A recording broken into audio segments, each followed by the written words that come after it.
시카고 팡세입니다. 아이가 있는 용산 가까이에 내가 수색했던 게스트하우스 가까이에 수많은 박물관이 있어서 놀랐습니다. 처음 알았습니다. 그래서 이번에는 가능하면 멀리 가는 대신에 서울 주위에 이런 박물관을 가보았으면 좋겠다는 내 이야기를 듣고 마침 아이가 공부했던 것이 다 끝났으니까 시간을 좀 내어서 발품을 팔아주었습니다. 그때마다 한국의 역사를 보는 겁니다. 이 용산에 대통령의 집무실 있고 대통령 관저도 있고 그리고 재판소도 있습니다. 차가운 일기 가운데도 수많은 국민들이 대통령 탄핵 찬성 혹은 반대를 하면서 시위를 하고 있습니다. 수천 개의 화환도 널려 있습니다. 지난번 왔을 때는 전쟁박물관 혹은 국립중앙박물관도 가보았습니다. 그런데 여기 또 가까이에 리움박물관이 있다 하길래 가봤습니다. 그리고 오면서 서울역이 역사박물관으로 바뀌었는데 그것도 방문했습니다. 리움박물관이라는 것은 이병철 리와 영어로 뮤지엄, 박물관 끝자를 함께해서 리움박물관이 되었습니다. 박물관다운 멋진 건축이었습니다. 압도를 당합니다. 이병철 가족 박물관답게 많은 소장품들이 있습니다. 이곳에는 글을 보니까 국보 36점, 보물 96점, 미술관 중에는 제일 많은 작품들이 있다는 말이죠. 고려청자, 김홍도, 김정서의 작품들도 볼 수 있었습니다. 그보다 이곳에는 도자기들이 항아리들이 참 많았습니다. 옛날 우리 집은 적산집에 살고 있었는데 적산집이라는 건 적국의 집이라 그 말이죠. 일본 사람들이 지어 살다가 8.15 해방되자 일본이 패망하자 부랴부랴 본고로 도망치던 살림살이 같은 고스란히 남겨지고 몸만 갔단 말이죠.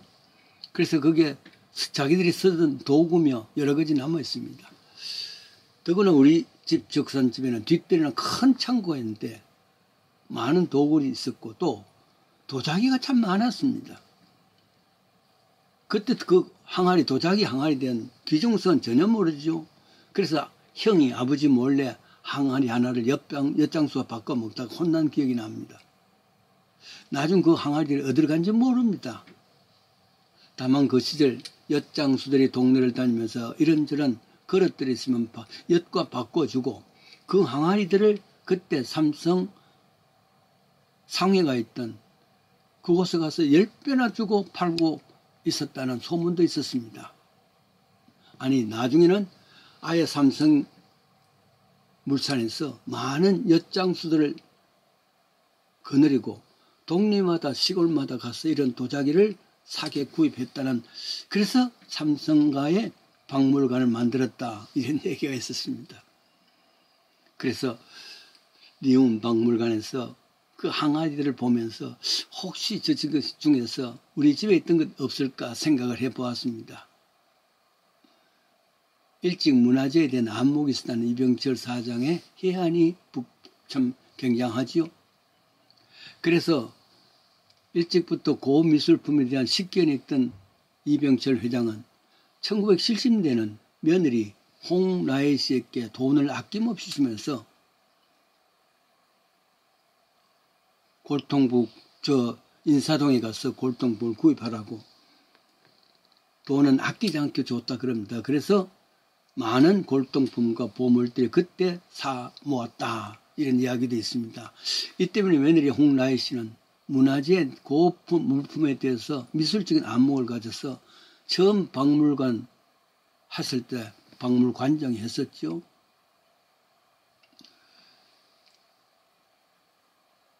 사실 미술가로는 1938년 개관한 전형필 씨의 간송미술관이 처음 사설미술관이라 합니다.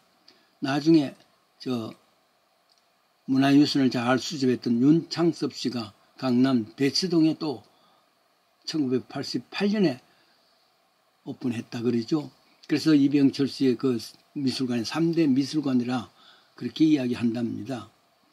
그럼에도 불구하고 너무 아름다운 곳이었는지 차가운 거리감을 너무 멀리 있는 듯한 그런 거리감이 있었습니다. 집에 있는 그릇들은 참 친밀감이 있는데 말이죠.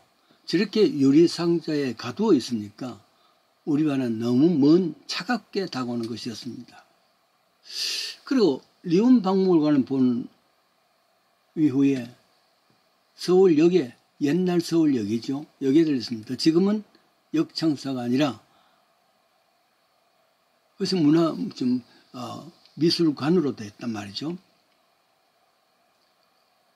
생각해 보십시오. 이곳은 1900년대 남대문역으로 출발해서 경성역으로 현대에 1926년에 현재 르네상스 형식으로 준공했다 그럽니다. 2003년에 새로운 역이 준공한 후에는 현재는 문화역서울 284로 쓰이고 사용하고 있습니다. 여러가지 전시 공간이 된 박물관이 됐죠. 고등학교를 마치고 난 뒤에 친구들이 다 서울에 올라갔답니다. 어떤 면에서는 나 혼자 이제 대구에 남았을 때 친구들이 인바이트해서 서울 구경하는 곳, 처음 내렸던 곳도 이 서울역입니다. 대학원 공부하기 위해서 올라왔을 때에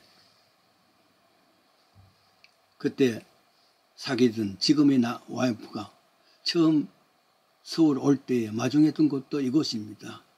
많은 이야기, 많은 정감 있는 곳이죠. 그런 곳이 이제 미술관으로 되어 있단 말이죠.